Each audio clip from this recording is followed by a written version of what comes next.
Greetings, family. Sister Shanice in the house. And as you can see, alongside Dr. Abu and Lady O. I want to rise up. I want to rise up everybody in the house, everybody who's there on the outside already. Please let us know. Go to the chat and just let us know if you're in the house and also where you are logging on from. I can see we've got Sister Afrijamo in the house. Rise yourself up, Sister Afrijamo, who says, greetings, Sister Shanice and panel, and my African brothers and sisters worldwide, an African in London via Jamaica. Oh, we rise you up, my sis. So, Dr. Abu, how you doing? Well, if I voodoo, man, I'm good. I'm good. You know, up and down as usual. Hey.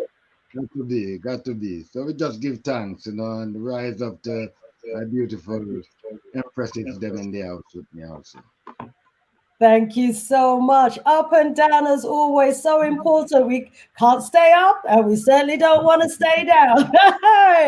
And family, as you can see.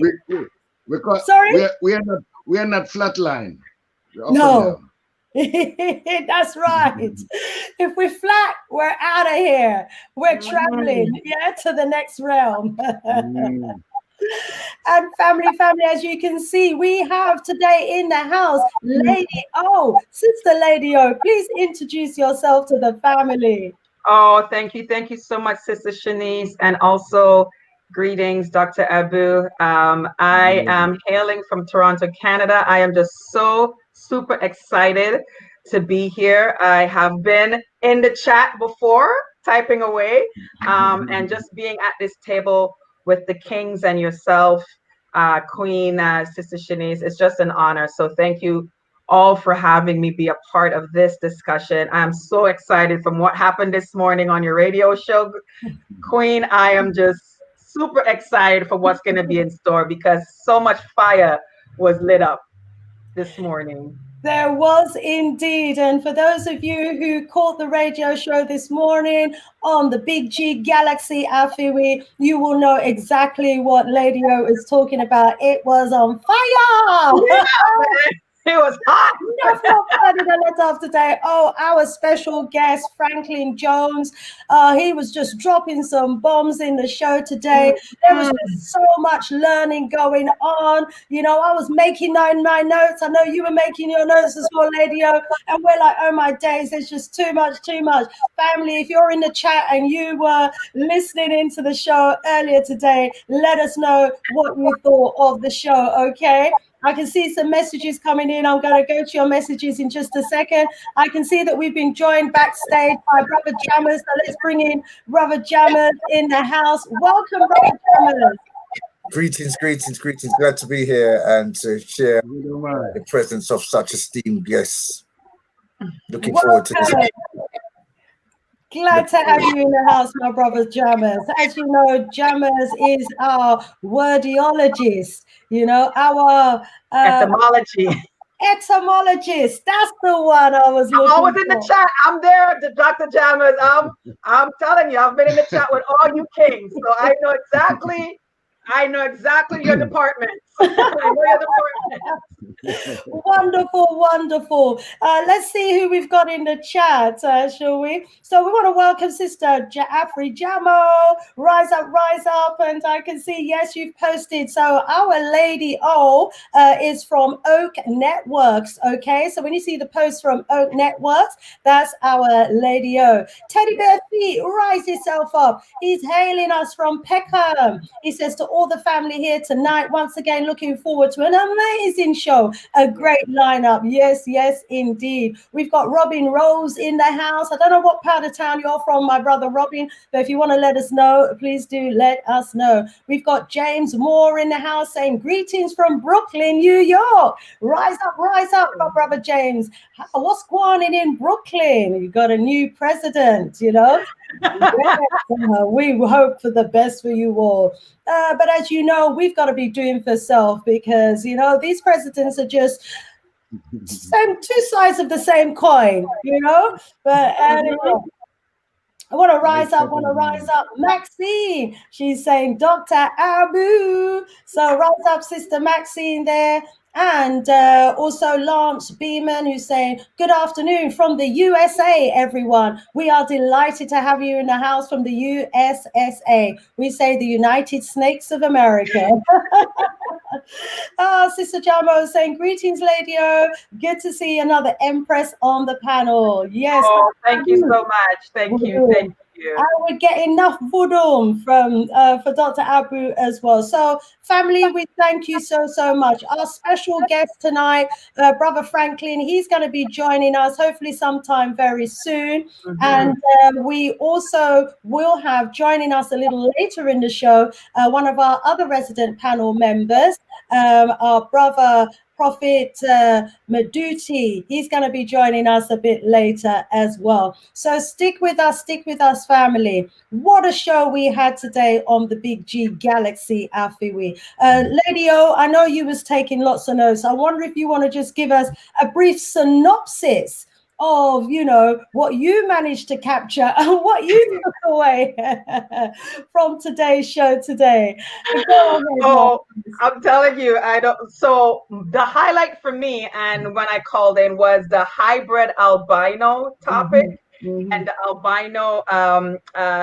Franklin was expanding on that, and he was making sure that we understand the reason why we have this saying that they are from us, right? And he wanted to, in Franklin's position and what he's presenting, is that we're not made, they're not part of us, they're not even attached to us. The point of them stating that they're somehow part of us, or a derivative of us, is to psychologically have us still connect with them, for us to psychologically still believe that they're somehow a part of us. And I know Prophet Kweku came in and he's talking about the single cradle theory and the two cradle theory. And what that was, the single cradle theory was that everybody came from us, right? And that would mean that they came from us. And that's why, for some reason, there is this love-hate where we are somehow being told we can't keep them separate because they're ours, they're our children, we made them. And Franklin was like, no, no, they're not albino. They are Neanderthals, and that's their group. That's where they are. They're not a part of us. They've never been a part of us. We never made them. And then we had, that very high-spirited conversation about the hybrid albino, and Franklin came back and said, no, there's no hybrid albino. It's just albino, and then there's them. They're alien. They're not. So it was a beautiful exchange of theories for us to really unpack, because my journey that has led me to this amazing table is that I'm on the journey of finding truth. Right? I'm on the journey of finding truth. And the reason I'm on this journey, because since I was a little girl growing up, I just knew something was not, 1 and 1 was just not making 2, right? It was just like something wasn't adding up. And everything they were telling me about Africa and about just, our evolvement, and even scripture, Bible. I was the one in the church that people just didn't like. I just couldn't get along because it wasn't making sense.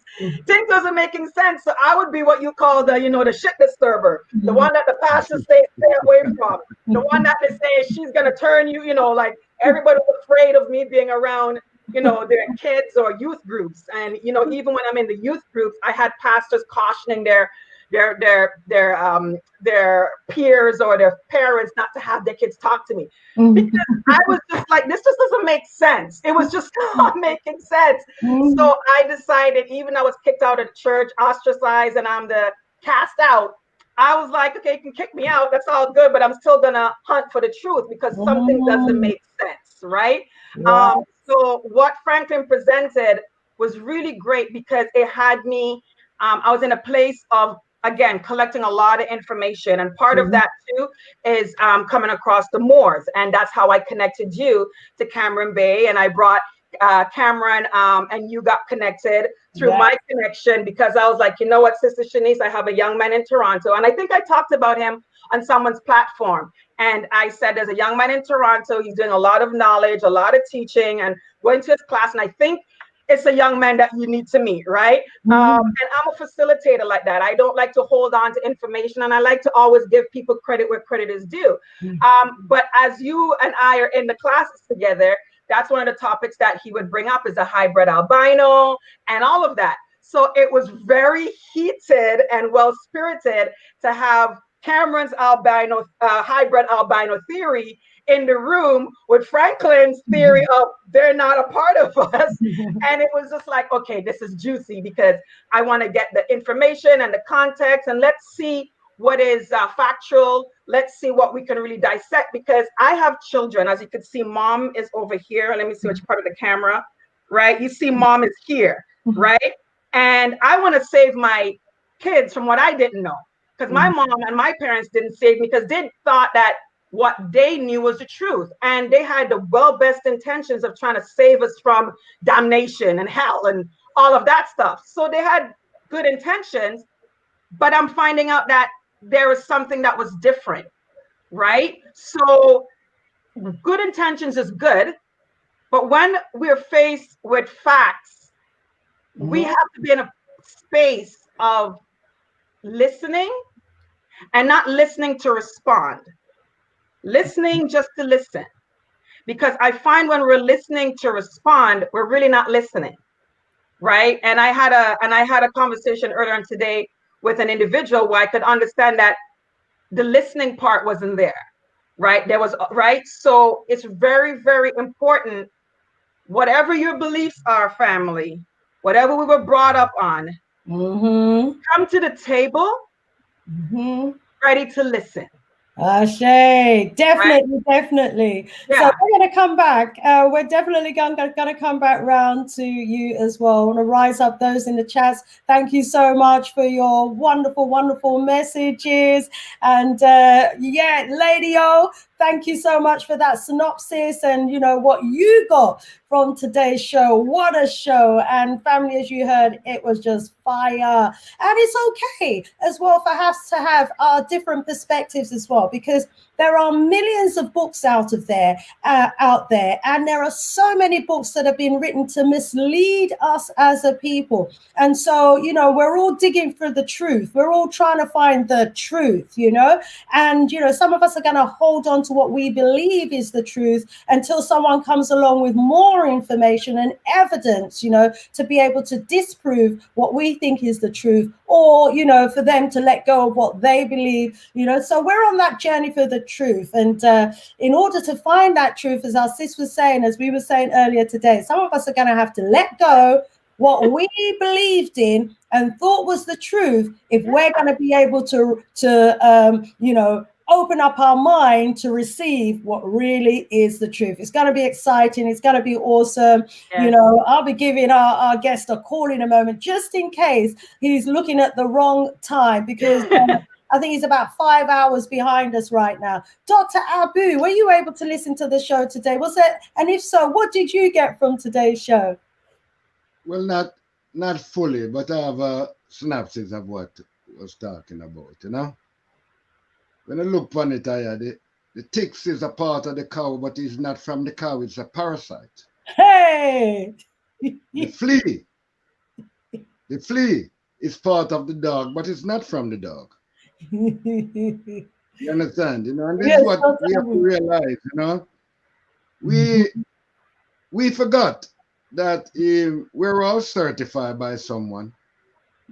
All of us, whether you're from Canada or Africa or the Caribbean or the UK, you're all certified. The certification that you have was to please a certain culture. All right. And today, those are the things that we call truth.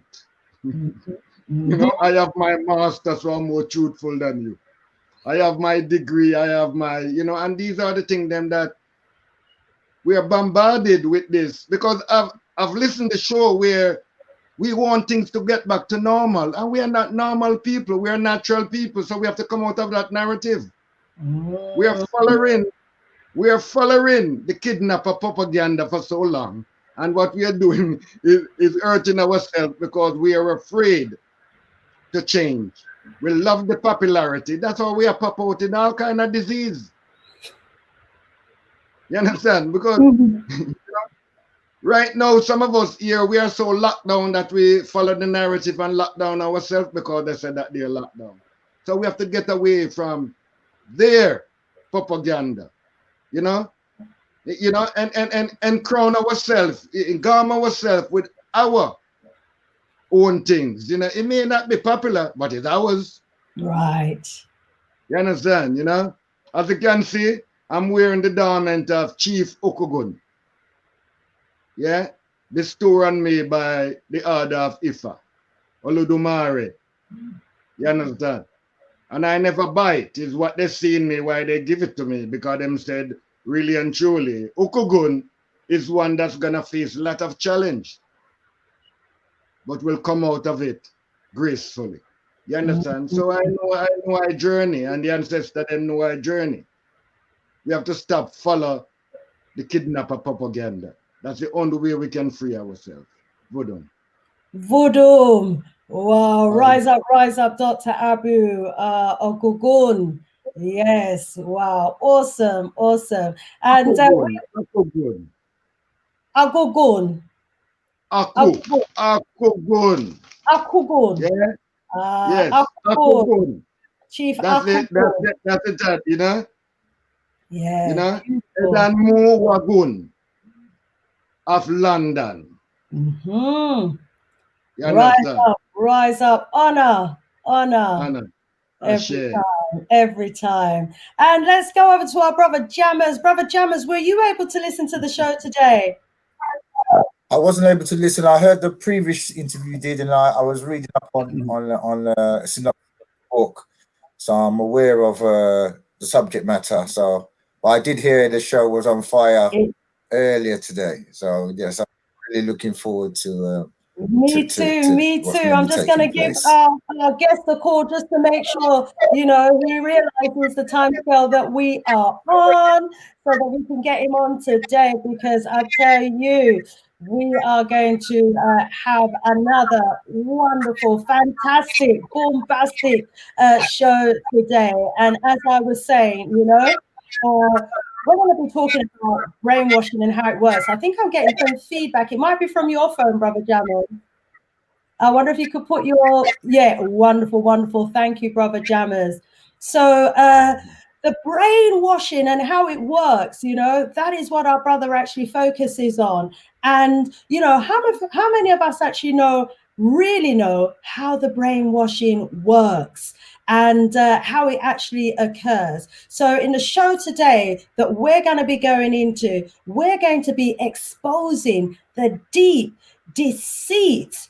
Yeah. And by exposing it, it's actually going to give you the tools so that you can actually articulate why it is that we must unlearn everything that we have learned and relearn everything from an African-centered perspective. I tell you, when our brother, you know, breaks down for us, so I'm going to touch on, you know, some of my notes as well for us on this topic as well. So our guest is going to be coming on, Brother Franklin Jones. He's written a book called The Black Matrix, and it's a book on psychology. And his background is the military. He was actually active in the war in Iraq. And he saw firsthand how they applied their psychological warfare to win over the hearts and the minds of the people. Because, you know, we were learning that it's one thing to win the war, it's one thing to bomb a country to smithereens. But if you are going to stop the people of the country from rising up and continue to rise up against you, then you're going to have to come with another weapon. And that weapon is psychological. Yeah, it's about taking over the minds of the people, to the extent where the people begin to love their oppressor and the oppression that they are feeling and experiencing from that oppressor. And so when he saw how this psychology was being successfully applied, he said that he realized that, it's what they were using on us as a people, as Africans. It's how they were able to retain their dominance over us. And he said, that for them to retain their dominance over the people in Iraq, what they needed to do was to ensure that everything that they saw, was images of their oppressors in a superior position and them in an inferior position, so they could look up to their oppressor and worship their oppressor. They needed to ensure, secondly, that everything that they heard was affirming the fact that their oppressor was superior and they were inferior. So the news reports and all the bulletins and everything that they were hearing was glorifying everything white and denigrating everything that was to do with their culture, their people, etc., etc. And thirdly, everything that they learned had to reinforce the ideology of white superiority and black inferiority. And so they changed their curriculum, they changed their books, they changed the scriptures and everything that they were reading to reinforce this ideology of white superiority, black inferiority. And he was like, wow, this is what they're doing to us. This is what they've been doing to, our people. And he's from America. He's like, in America.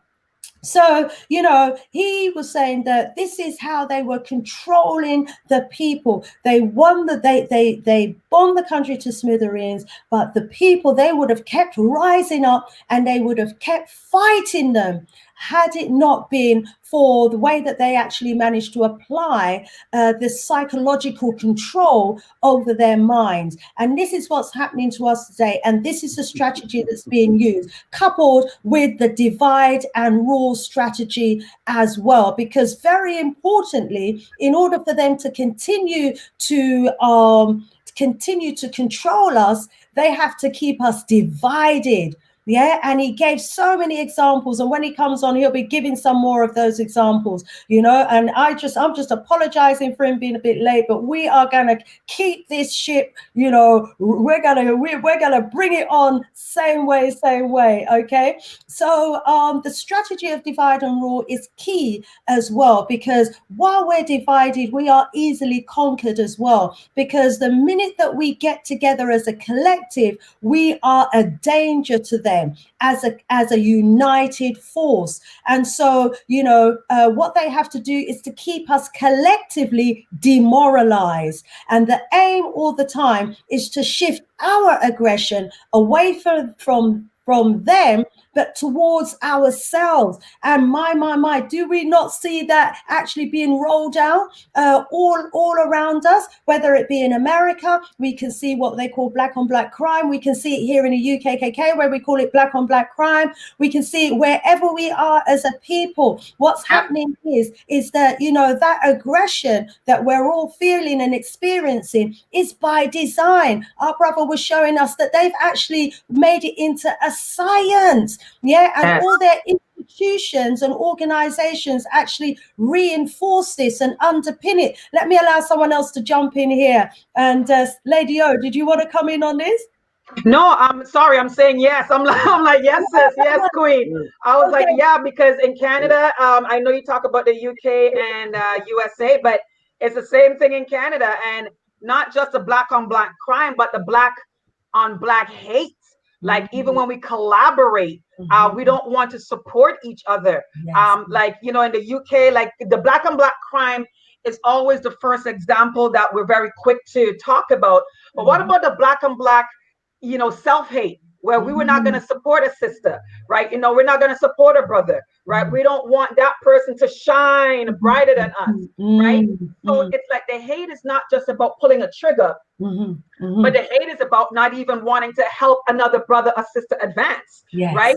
And again, how I'm here is I saw you and I saw your energy. I didn't know you from Timbuktu. Now that I know Timbuktu is the original name of Ghana, and thank you, I said I'm learning a lot, right? I didn't know you from Timbuktu, but what I saw was you were out there doing something, right? And I was like, I'm gonna share, right? And I was like, that is what collaboration is where if I see you, a lot of us, we have this thing that we just don't like each other. And that is what Franklin was saying, that has been instilled in us. Yes. Not to like each other, not to want to support each other, to see each other as an enemy or as a foe, right? Even the language, he said, that when we call each other brother, sister, queen, king, they don't like that, right? They don't know. They don't like that because that brings that family connection. That brings the word, the energy of that word sends out a different vibe than the N word or the B word, right? And he talked about that. And in Canada, you see that a lot, like in my community here, Toronto, where the collaboration could blow Toronto out of the water in what we can do as a community. But that brainwashing that Franklin's talked about, the imaginary border between Canada and the US is not that, it's not that big because we feel it. Yeah. Feel it up here. So when he talked about that, and he talked about the wording, and he talked about that example of when they shoot each other, they would say, yeah, I just popped that nigga. I just, and they could do it. But they said, use the person's name. It was hard for the brother to say, yeah, I just shot Tyrone. I just shot to say the person's name, or even to associate the word brother. So it's easier to desensitize and not see the person as you by introducing these words. So then it's an army technique. Just to jump in here, he said that was a technique that they used in the army because soldiers just don't go out and kill because they found it so hard to kill another human being. But when you say to them, see them as a chink, see them as subhuman, see them as something really awful, then they can go and kill him. But if they saw them as a brother or a sister or a mother or as a child, they wouldn't be able to do it. So hence why it's so important as part of the counter strategy that we do refer to each other as brothers and sisters, that we don't refer to each other as the N word because it's derogatory, it's demeaning, and it means that we're not seeing that person as a brother or as someone who we should be working with, supporting and backing, etc. And someone in the comments said about the word black as well. Yes, we're going to have to pick that up because our brother Last Strong actually did make it clear, and he mentioned it today, that black actually means dead in the eyes of the law. Black means dead in the eyes of the law. And what did he say about that? He says that if you are dead in the eyes of the law, it means you've got no rights. Secondly, when we call ourselves black, we're not attaching ourselves to any landmass. Where's black land? There isn't anywhere called black land. Not passport. Right, but if we address ourselves as Africans, then we're stating that we are part of the continent of Africa. We have a culture, we have a history. We can find our roots when we call ourselves Africans. And he said that when the law was originated, white, and remember the law was originated by us because we were the first people. Remember the descendants of the Neanderthals have basically just plagiarized, captured and stolen everything that belonged to us. When the word of the law was first written, he said that white in the name of the law referred to us. And we, as white, were, the light, were the right people. He actually had a definition for white as well. I can't see it in my notes right now, but hopefully someone in the chat might be able to just pick that up for us. But there is a definition for white that he did actually give us, and it was referring to us at the time. But black, when we say black, it means we are dead in the eyes of the law. And when we call ourselves a minority, that also means that we are saying that we're a minor. We're saying that we are a child, and that we're saying that we can't look after ourselves. We can't, that we need taking care of. Let me bring our etymologist in at this stage. Maybe he can pick up on some of the words that he was using and help to give us a broader definition. Rise up, brother jammers. Please do come in and join the conversation. Take your phone off mute for me, please, my brother. Rise up, unmute yourself. Thank you, brother jammers. Right, is it unmuted now? Yes. So I'm going to really look at the word white again, but I do know that the word blank and black has the root word blah, which means no color. So when they was this colorization, they didn't have the knowledge of us. It wasn't us who was looking at it, it was them.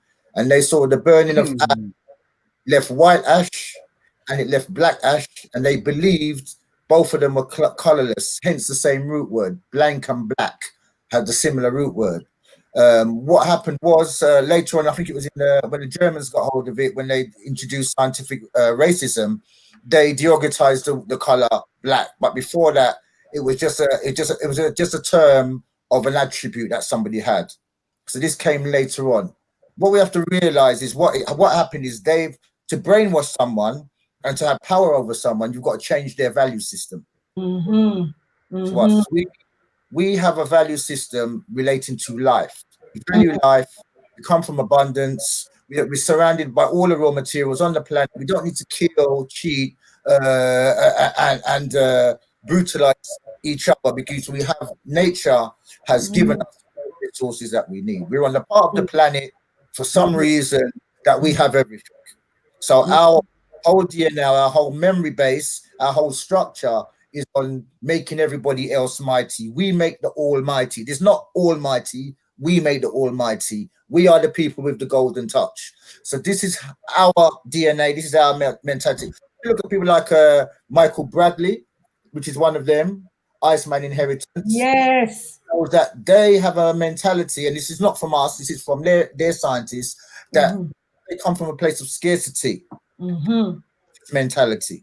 So they value death, because when they kill an animal, they know they can eat. When they kill another family, they know that they have more to share amongst their family. So in their whole structure, in their whole memory bank, in their psychology, in their mentally, in their psychic ability, they have a different, this is what we have to get into our cranium. They have a different value system. And just because you have a bear, a polar bear, and a bear that lives in the tropics, they might look the same, but their mentality is totally different. And this is what you have to see. They might look like us in some way, but the majority of them, by the evidence that they portray, they have a totally different mentality, a total different value system. And when they say they're at the tip of something, we've got to reverse that word and see that we're at the pit. You know, when they say they're busting out, when they're on the bus, we're in the subway. When we're taking our clothes off because of the heat, they're putting their clothes on. So we have to get away from the value system, because what's happened is now they've taken our book of life, which is called the Medu Nature. Their interpretation of it was it's the book of death, because that's their value system. And then they converted it to another book of death, which is the so-called Bible, where you see a dead man on the cross. Our value system is the Ankh, where you see womb and the male's reproductive organ, because when a man and woman gets together, that is life. There's not a ghost in the equation. Man and woman come together and it's life. This is our value system. They have a system of the knowledge that we gave them. We didn't give them the higher knowledge when they came into our temples. We gave them the knowledge of a calculator. Value system, knowing value, but their value system does not incorporate life. If you look at their value system, it's signified. The origin of their value system is the cross. The origin of mathematics in mathematics is the cross. Every graph has a cross on it. This is how you start to calculate numbers. Look at the pirates. The pirates found the treasure by a cross. A cross signifies value, but it doesn't signify a value of life. Hence, it's called number. You're numb to life, but you just move to the value that's been assigned to it. This is what's happened. What they did to us, they took our knowledge and they didn't copy our knowledge, they put it in verses. So they took our original knowledge and they made it into verses. What does verse mean in Latin? It means to turn. So basically they took our knowledge, which the sages passed on, hence the word pass sages. Sage means wisdom. Wisdom comes from the age. If you look at the word sage, you see the word age in it. So it's wisdom of the sage, what we passed on to them, hence the word passages. They converted it and they've turned it into verse. Verse means to turn, and averse means when you dislike to someone. When you're averse to someone, you are disliked to them. So this is how they create. And adversity is when you're against someone. And then they applied it started in the religion system, and religion means to hold you back.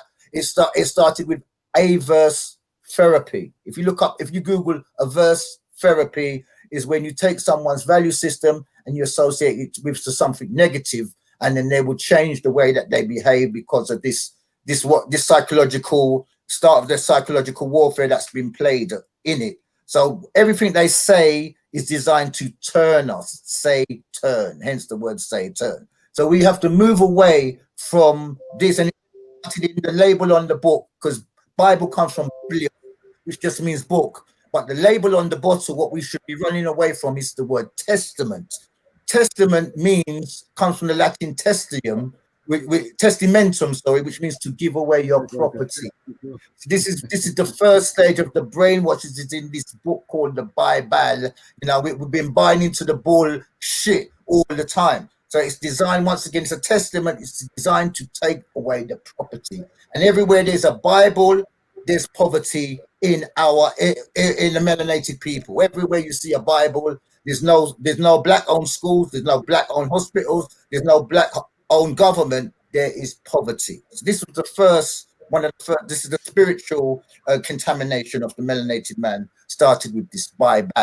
So, and then the next came through the educational system, where they gave us the education of a minor. Hence, understanding is where you stand under them. It's not a minor in numbers, it's a minor in the way that we speak, because we've been given the lower level of language. Language comes in basically 3, 4, or 5 stages. The lower level of language is when you respond to sound, like phonetics, when you respond to sound like a dog, and that's a receptive use of language. Receptive use of language is when you take the sound and you do, like what they do in the army, you take the sound and you respond to that sound, just like a dog does. So we've been taught the common use of language, and common means like a common field is what the language that you use. So this language is what they use to use us with, when we respond to the sound. Inside the word is sound. When you carry out the sound, it becomes an order. Look at the word, take away the W, put an ER at the end, you see the word. Hidden in the word is an order. So it means as soon as you jump to somebody else's sound, you've created an order for yourself to stand under, the order that they've given you to stand under. The next level of language is Latin. All sciences are in Latin. Hidden in the English language is Latin. Latin is the codified word, codified Greek, and Latin, once again, is the administrative language. It is the language of productivity, producing, where you become a leader, where you can break down certain terms and move into a higher level. We find that when we speak, it has no use when we go to see a doctor. If we've got a cold, the doctor has to change it into Latin influenza so we can get the medicine. When we go into law, we find that our words have no longer any use for us, and now we have to get a lawyer to speak for us in legalese. So this is how our language, the language has been used to break us down, so we have a low level of communication. That's just it. Wow, I love it. Thank you so much. The etymology of words, and you didn't even touch on the spells, the fact that, a lot of the language that we're using is actually casting spells over us as well. We're speaking spells on ourselves. So much more that we need to dig into on the language. And family, as you can see, we've been joined by our brother Franklin Jones.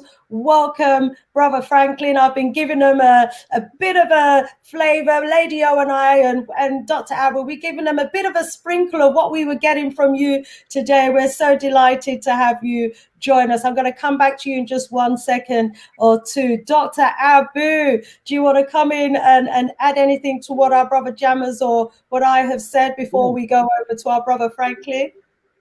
Yeah, man. Serious words. where the panel is saying, right? But it's one thing, I am not colorphobic. I am not colorphobic. You understand me? And I now follow the narrative of what these alien people give to us. You know? Because right now, in all my life, I never frightened in the dark. I'm more frightened in the moonshine when shadow is casting. You know, we have to realize that we get caught up in this commercial happiness, you know, and it's dangerous. Over here, then give you a happy hour in the, then give you a happy hour in the pub, and we settle for certain things, and we don't realize that we have been fattened up, like somebody have fattened we up to eat with. Mm-hmm. You understand? You know, Mm-hmm. the first time my consciousness when I get him study this nursery crime, yeah, him Goldilocks and the Three Bear. I wonder how come she haven't been locked up. She do all of those things to those poor bear, and she just Broken at live them happily. holes. True. She You broken understand? at the holes, teeth them Looking at full. them out only because she's white. She get away with And, it. and use these propaganda over the years, you know, see it, you know, and trick us. Trick Mm-hmm. us in certain ways that I'm telling you, right? If I want to interrogate you, I shine a light in your eye. Mm-hmm. Mm-hmm. You know, see, if I want to develop myself, I go and lock up in a dark cupboard and stay around 15 minutes and go deep in myself. You understand? We are afraid to go in ourselves because through the man like darkness to evil and all of them things that we don't realize. Because my brother will tell you that in the dark we show up even more than the white man. That's why we have to camouflage and use a lot of because we shine more in the dark. You understand? Brother Franklin will tell you that as an army man. You have to put on a lot of cam cream to break down the shining. So a lot of people doesn't understand what they're really doing to us and have us. You know, what we need as a people really and truly, because a lot of us are suffering from a form of color deficiency. So we must see what we need to balance back up ourselves because we're a people of nature, natural people. But as I said, everybody want to go back to normal and we are not of the norm. We are not of the normal and this is what they have us on. You know? This is what they have us on. When Michael can go out in the morning and come back as Michelle in the evening. That is the damn propaganda that we have to wake up from all of them things and realize who is in the kitchen. But you know, welcome, Brother Franklin. Welcome. Honored to be here. Rise up. Thank you so much, Dr. Abu. And absolutely agree. You know, whilst we might, you know, want to redefine Black, we are not for one moment suggesting that we're afraid of Black. In fact, we embrace our Blackness because we come out of darkness. Darkness is in the mother's womb. We are the universe. Our melanin is in the universe. We are part of the universe. Everything in the universe is in us, you know, so we embrace darkness, definitely, you know, but the modern definition that they might want to try and put on us in terms of Black, we absolutely reject it as a description of us and who we are. Rise up, Dr. Abu, and we love your fairy tale stories as well. Yes, someone in the group added a couple more. And thank you as well for your postings in the group. Tajari is saying gospel. It goes spell. Yes, the gospel and the verses within the gospel actually, yes, is like casting a spell on us. And, you know, we've got Rock Hall who says Black represents universe. Absolutely agree. Yes, indeed. And we've got the young Sierra Leonean who says, love the reasoning, just subscribe.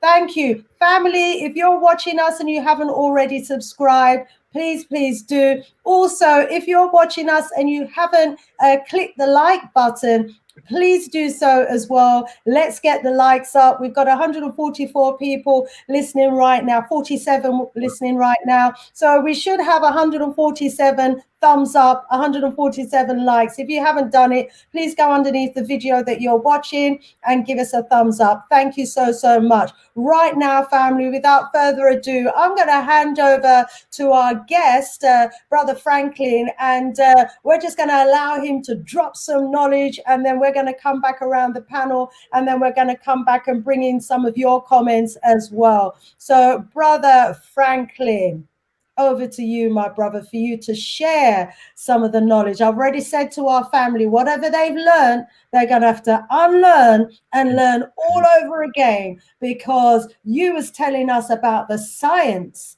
of the brainwashing that we have been experiencing and are going through as a people. Please enlighten us, Brother Franklin.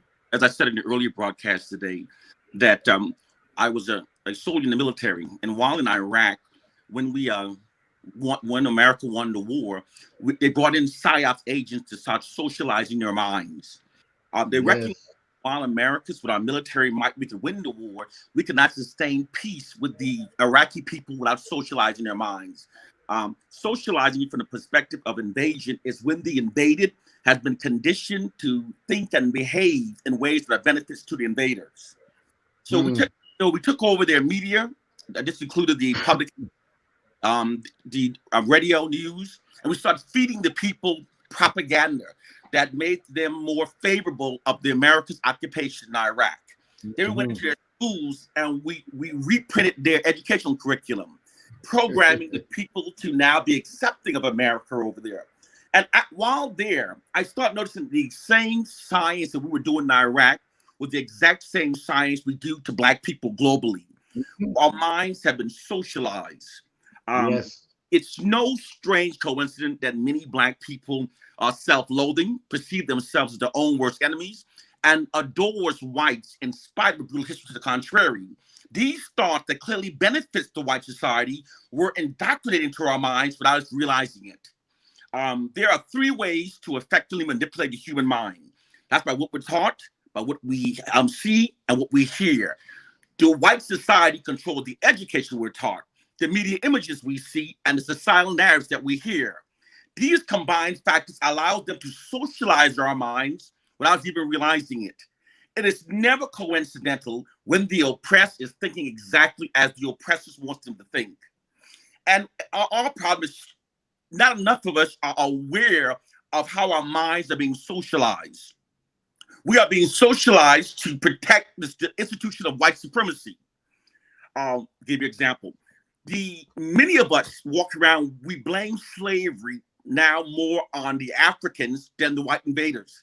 This is not true. It's because we're given an education that white social scientists describes it as instilling a value system into the collective minds of the oppressed that makes them adhere to existing infrastructure of the dominant society.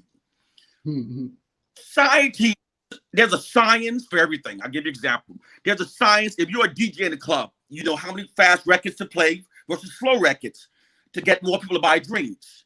When you're designing, when you're cooking, there's a science to cooking. A chef will tell you that. But there's also a science to maintaining dominance. And the science is all around us, but many of us have normalized it.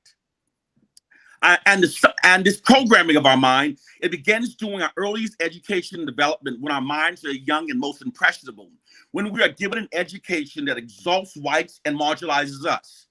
Now, when I was in PSYOPs, learning about PSYOPs in the military, here's the reason why we are denied a racially affirming curriculum. They teach us in the military, they teach us in the war college. It says, in order for one group to maintain their dominance over the oppressed must be given an education that denies them of a racially affirming curriculum. When the oppressed is denied a racially affirming curriculum, this psychology assigns them to accept a subordinate status within the dominant society. Our children in school are being miseducated to believe that whites are supposed to rule over them, and white students are being miseducated to believe that they're supposed to rule over Black people. And the white society merely distorts narratives. Now, I'm going to give you an example of how narrative affects our minds. It affects everything we do. When you walk in your house and turn that light on, in the back of your mind, you're thanking a white man that we have light bulbs. You're thanking a white man. But here was the reality about the light bulb. The narrative we were taught is a false one. When Thomas Edison invented his light bulb, no companies mass produced it, no companies purchased it because it was deemed not efficient enough for mass production. So it lit very dimly, and in some cases, it didn't even last an hour. The light bulb that was mass produced, purchased, and its inventor dispatched around the world was a black man named Lewis Latimer. So it's a black man who's responsible for us having light. But we are functioning based upon distorted narratives. It's called Orwellian propaganda. Orwellian propaganda are societal conditions based upon lies. According to the propagandist, truth is not important. What is only important is what is perceived as true, because people function based upon their perceptions rather than reality. So in our society, we're being fed information that is designed to exalt whites and to marginalize us. And our problem, so many of our problems, is our people are clinging to biblical fairy tales and Willie syndrome myths. It is a science because they control the information that's fed into our minds. They're able to control what we think. And it's described as this: people are very much like computers. All you have to do is give them certain information, and you can steer an entire generation towards an applied objective. It's all by design. And we must recognize the science. Unfortunately, we are so naive and we've normalized it. When our children go to school, all we care about is, are they getting good grades? We don't recognize that the education is an indoctrination. And if we don't recognize it and start developing counter strategies against it, they're going to continue using it. They're going to use it on our future generations. We have a rare opportunity to save Africans that haven't been born yet by addressing what's being done to us. We are being socialized when a subordinate population has been conditioned to think and behave in ways that benefits the dominant society. Now, from the position of the white society, it is their responsibility to ensure that they control Black dissent. So that's why they're constantly feeding us propaganda. For example, shortage is happening in London also. Have you noticed that every time you get information about you, it's negative? Every day you're getting negative information about Black people. Have you heard the same thing over there too? In America, all narratives about African Americans are negative. Some of us have lived lifetimes and never heard a positive narrative about us. But the reason for this is, in 1968, when they studied the unprecedented Black protests, they said it was connected to an elevated Black self-esteem brought on by the Black Pride movement. So social scientists and propagandists realized that they could subdue Black protests by attacking our collective self-esteems. So as long as they keep demoralizing us, putting us down, it makes us more compliant with the dominance of other groups over our lives. This is why we're constantly being bombarded with negative information. If you critically think, you'll have to admit how cartoonishly ridiculous it actually is that the white society are always giving us negative information about ourselves. Or in every study they do, it claims that they're better than us. What's being done to us is they're embedding within our subconscious mind the belief of white superiority and Black inferiority. They use their monopoly over the education we're taught, media imagery we see, society every here, to program us to think in ways that benefit the white society. If you look in some of your history books or paintings of slavery, most of the paintings you will see is an African being enslaved by an African, or an African whipping an African. That's all by design. In the 1970s, the American government hired white artists to go around doing paintings of slaves being enslaved by Africans. And this was being done to shift our collective aggressions away from the white man and redirect it against ourselves. And there's something particular that he noticed also. And the social scientists discovered this in 1968, that whenever a people are oppressed for long terms, their collective aggressions against their oppressors will continue to grow until acts of rebellion becomes inevitable. This is an inherent part of the human condition when under long-term oppression. People will protest, people will rise up. But they say the only way to prevent this from happening, because that collective aggression is there. You have to turn the collective aggression, you have to face it in another direction, and they face it against ourselves. So in order for them to prevent us from unifying against them, they have to keep our minds believe that we are our own worst enemies. It's all by design. It's all psychological warfare, propaganda. And from their position, they say, like I said, the white government says it is the duty of the white government to protect its nation. And protecting its nation for the millions of Africans, that's part of their job. There are people in your government, propagandists, whose job is to keep the collective aggressions of the Africans away from the dominant society. And a lot of those groups you see on Facebook, black groups, some of those are white government groups, and they're monitoring our dissent. We're being monitored. There is an immense fear of black retribution that exists amongst those white nations. And so therefore they utilize their monopoly over information to program our minds. The frustration we run into is, sadly, our people are so, we cling to myths and fairy tales, and those myths and fairy tales, they hinder our critical thinking. We must recognize there is a psychological warfare against our minds. And until we wake up and recognize that, pushing back against developing counter strategies. Like every black parent who has a child in school, it is your duty as a parent to go out and find black affirming information to teach your child. Because as long as the white society is teaching your child, schools are tools of the government designed to mold a child's character accordingly. And the school is designed to manipulate your children to believe that he is inferior. Yes, we know it, we see it. A black person will talk to a white person and sit up straighter. A black person may find it easier to yell at another black person than he does a white person. He feels a sense of fear. He feels afraid. He feels intimidated. If a black person goes into a room and speaks with 10 white people because they're all white, he feels a little uncomfortable. This is not some strange coincidence, and it has nothing to do with slavery. That's everything to do with the white society's monopoly over our minds. In the 1960s, African Americans' unified protest was unprecedented. African Americans confront white racism more than any other group in this country. African Americans confronted it through militant means, civil disobedience, and with lawyers pleading for our cases in America's highest courts. J. Edgar Hoover said the greatest problem to America's national interest is the unification of the Negro. So we have to develop methods for controlling the Negro. And they said the most effective way to control a large population without actually fighting them is to control the information that's being fed into your minds. Even when we're watching movies, when we think we're just entertained, there's propaganda embedded in movies. And also, it's difficult for us to maintain the proper perception we should have of whites when they're constantly being exalted in our minds. When watching movies, when we see them, they're the superheroes, they're saving the earth. We've been programmed to admire them, and we don't even realize it. So we don't have the appropriate feelings we should have towards them. We're being conditioned to adore them, to revere them. And until we start looking and recognizing there is a true science, and they're not going to stop this, and why would they? They're not going to stop because it's working.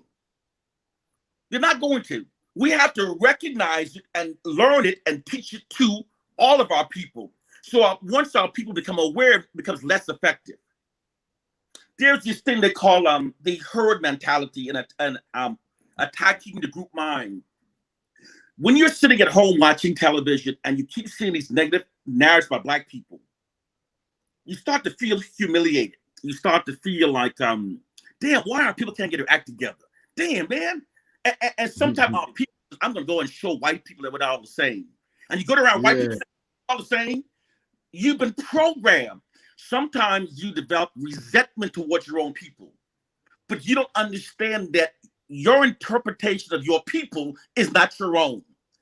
The perceptions held by the oppressed are never their own. They are always perceptions that's been ingrained into their minds by the oppressors without the oppressed realizing it. The white society's greatest power over Black people is that they control our interpretation of ourselves. They control our reality. And their mission is to keep us believing the worst about ourselves. Because when a people have been made to believe the worst about themselves, they are more compliant with the dominance of other groups over their lives. In fact, many will even prefer it. Many Black people prefer Black doctors, white doctors. Many Black people prefer white lawyers. Now, we sort of normalize this, or we call them coons. But we have to recognize that there are social scientists who are manipulating our minds. We have to take it serious, so we'll respond seriously to it. We'll start demanding that our children is given a proper curriculum. Most people don't know, without Black people, we wouldn't have cell phones. Without Black people, we wouldn't have internet. Without Black people, we wouldn't have skyscrapers. The Black people invented the elevator, the air conditioning, the heatings. This information is not being taught to us. We are being taught distorted narratives. Without Black people, we wouldn't have traffic lights. We won't have cars because the first motor and engine were invented by Black people. But that's not the information that we're getting. Society does not function based upon facts nor reality. Society functions on the prevailing narrative.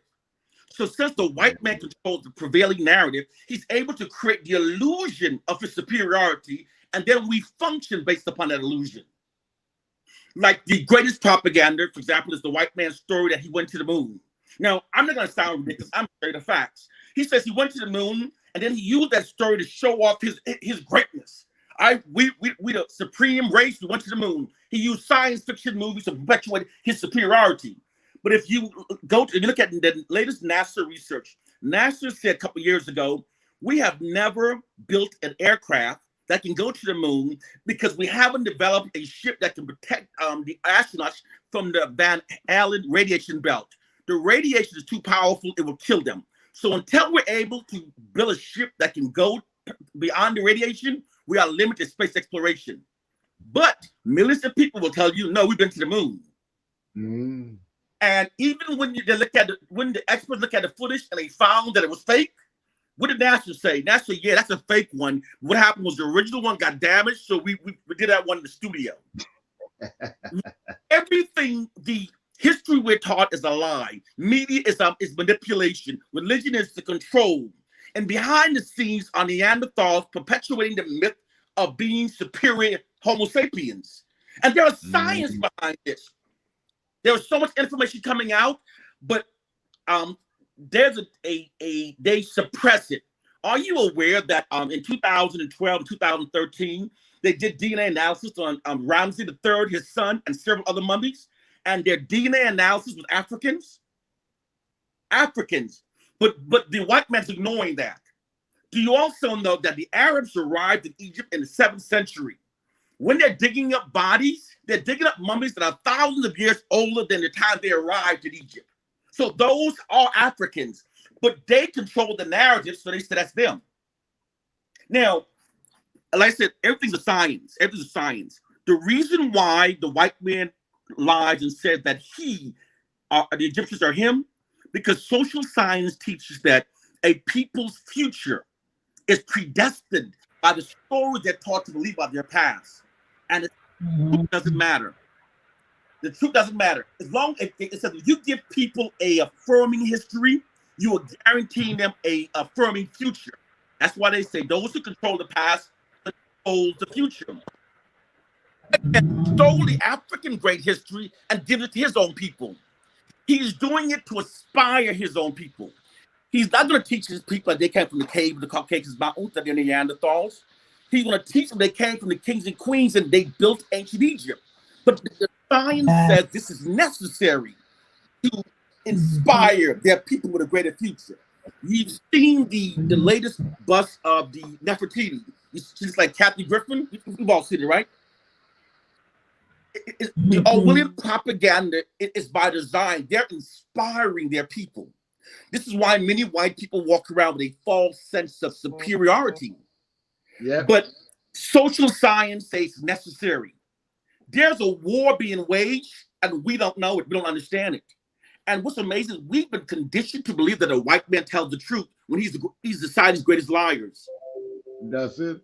He is. And we function based upon narratives. And here's the kicker. When you as a black man speaks up to tell truth, speaking truth to power, your own people will attack you because they've been indoctrinated with the white man's lies. So see, that's the problem we have. So this science benefits them because we outnumber them, so they can divide our numbers. They're benefited from it.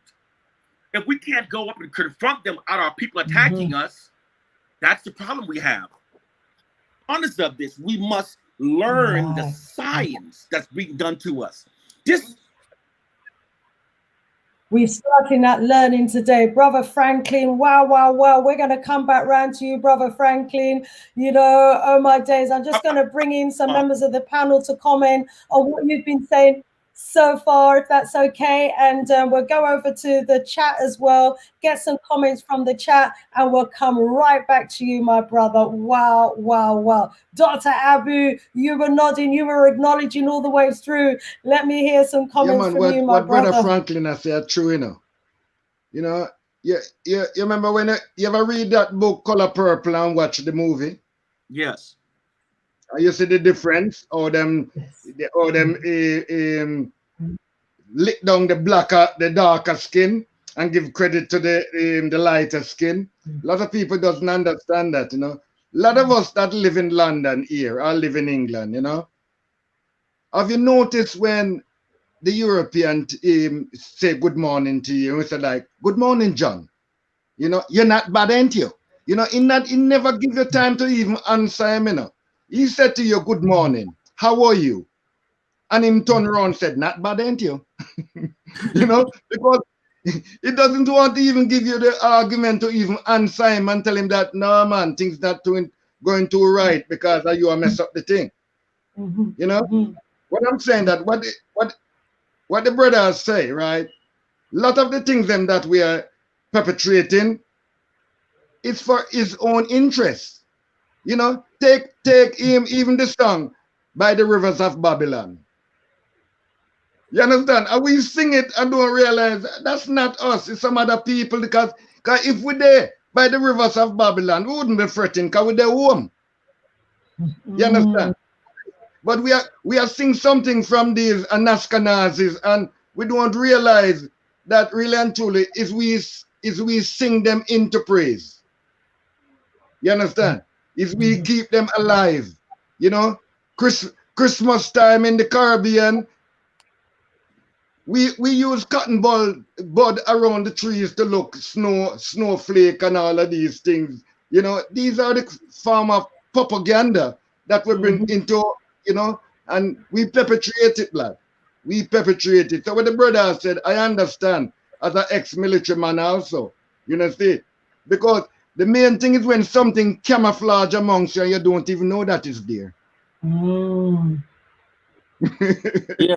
You know, Rise up. Yeah, Dr. Abu. All the time. For real. Voodoo. Lady O. I'm telling you, Brother Franklin, I was listening to you this morning and I called in and I'm listening to you again this evening, and you are dropping so much truth that we know, and it's the way you're presenting it. It's solidifying it, and then it's making you really think about the other things that are out there, right? And you could see the direct correlation with what you just spoke about to what's happening right now with COVID-19. And the same thing that you're talking about, what occurred for you then, and then you're also bringing it to what they've done to us as a nation. We're also seeing what they're doing to us right now in COVID-19 and how they've made it materialize to be true in what they want us to believe, right? So I'm listening to you, and I was sharing this with Sister Shanice prior, and we were just like, you know, like, oh my gosh, what he's saying, it's like that's what's happening right now, where they have decided that this is what we want them to believe, and they've used the same system. It's the same thing that you mentioned, where they went on to propaganda in the media. They made sure we heard it. Then they got their selected Lady O's experts that is less. They tell us that it is propaganda or fake news, right? Or conspiracy theory, right? Like, so they've even introduced words to attack the truth. So when the truth comes, we attack it. And it's so funny that, like, so technically they can always say, hey, we didn't tell you to believe us, right? Freedom of choice, right? They always have a back door to make it look like, hey, okay, so we took down the video, but why didn't you look into it? And then they can always say, you know what, that's what the experts say. And we didn't know we were causing harm. We were just going based on the experts say. And experts are like, well, that's what that expert say. And everybody's blaming an expert. And nobody's able to bring it right back to Wuhan. And let's bring it right back to how something jumped from Wuhan and came overseas, and why WHO didn't shut it down.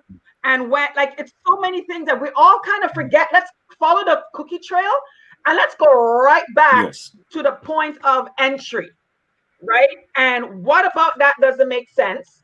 And let's start using our common sense in everything that we're seeing and what's really happening. And they've made us exactly what you said, Brother Franklin. They made us not even think or attack common sense. Like, common sense is like out, like, it's forbidden. It's forbidden to have common sense. The same thing with religion. If you put common sense to religion, you're antichrist. You're blasphemous, right? And they even put the lie in the lie. So the lie is what they told you, and then they put a lie because they knew. And Sister Shanice and I shared this earlier on. They knew that somewhere 2,000 down years the road, they're not going to stay dumb all the time. Somebody's going to break out, right, Dr. Abu, right, Jammers? They'll be like, you know what? Their DNA is programmed. They can't stay stuck. Like, like somebody's going to break out of the stuckness, right? There, there's a crab in the bucket. There's a crab that's going to get out the bucket. So eventually, when that crab gets out the bucket and tell everybody, hey, guys, look what's over there. We got to put a lie in the lie. So let me tell you about that crab. If that crab ever get out the bucket, be careful. If the crab comes back and tell you in the bucket, there is land, antichrist, and I'm telling you, the blasphemy, don't listen to them. So they knew the truth was going to come out.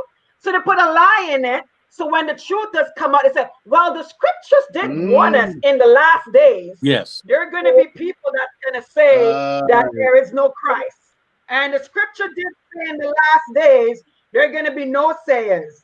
The scripture did say even mothers and fathers and kids are going to, rebel. The scripture did say that, like, it's the same scripture that's been lying to you. Like, again, common sense. The same scripture has been lying to you. Now it's telling you the truth that in the last days, don't trust somebody to tell you that it's a lie. One reason also why there's so little resolve in trying to teach truth to a religious person is because a person who teaches truth presents critical thinking, evidence, and common sense. But a religious person has a condition to ignore all evidence to contrary of his faith and to stand on blind faith.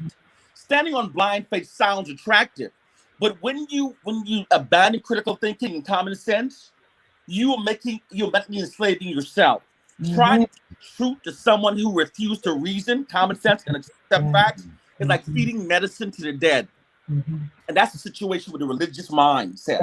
Yes. And it's a very clever tool that they've been using as well to indoctrinate us, because it's self-inflicting. We're inflicting it on ourselves, and we're handing it down to our children, and generation after generation as well. So we're self-perpetuating now the inferiority, white savior complex, the belief system. It is just such a clever strategy. What's amazing, reinforced, in the education, reinforced through the films, the movies, and everything we see and hear. Yes, Brother Frank, come in, and then I'll bring in Brother Jammers and then Brother Abu. Christianity. I said, let's go back to look at the facts. The early white Christians, when they converted Africans into their faith, it had absolutely nothing to do with saving African souls so Africa would join them in heaven. How do I know this? Because of the fact that the early white Christians believed that Africans were not humans. Africans had no souls, and they believed that heaven was for whites only.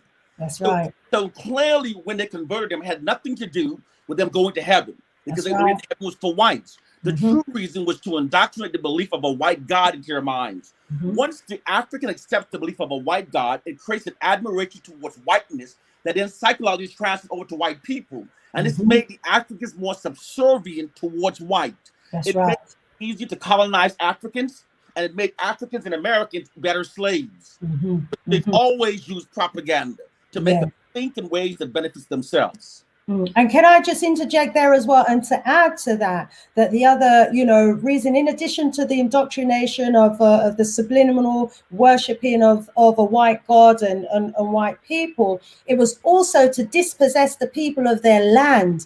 Because when those early missionaries, those early Portuguese, for example, came into Africa, the kings owned the land. But when they converted the kings to Christianity, the kings gave over the land and their riches to the priests. So then the Portuguese owned the land and owned the riches, because, to be rich, you wouldn't be able to enter the kingdom of heaven. So you didn't want your riches, you gave it away. And we're still doing it until today in the churches. You see, if you want to go to heaven, you have to be able to go through a needle's eye, and a rich man can't go through a needle's eye. So what do? You give over all of your riches to the church, back to the same institutions, the same Eurocentric institutions that have been keeping us poor. But if you happen to be able to make some money, they're going to take it back off of you through the religion. But let me bring in Brother Jammers here. Brother Jammers, come in. Well, I don't even know where to start with this. Go ahead. I'll bring our brother back when he returns. I'll start with Lady yes, King. What she says, because in science, everything revolves. What does revolve mean? It means goes back.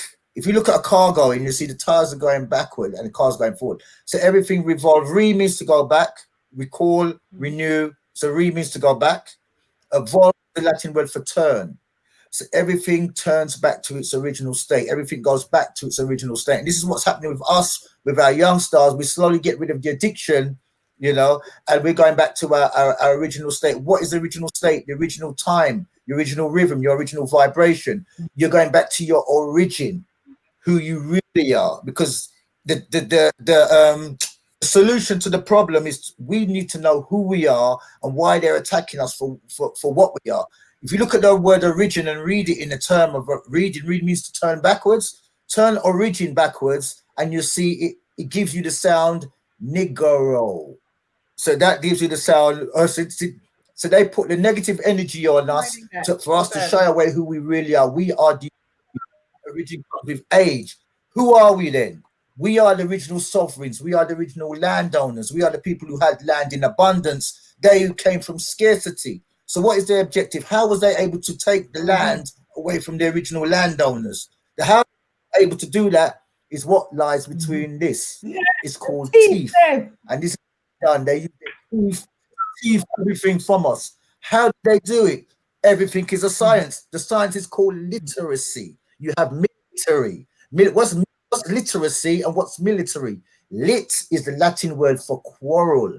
So every sound that comes out of their mouth is a quarrel, is an argument. What is it a quarrel over? It comes from the word terror. Terror is a Latin word for land. So everything that comes out of their teething device called teeth is designed to take away our land. Hence the label on the bottle of the Bible is testament. Testament is the Latin word, comes from the Latin word testamentum, which means to take away land and property. So this is their whole design, is to take away everything from us.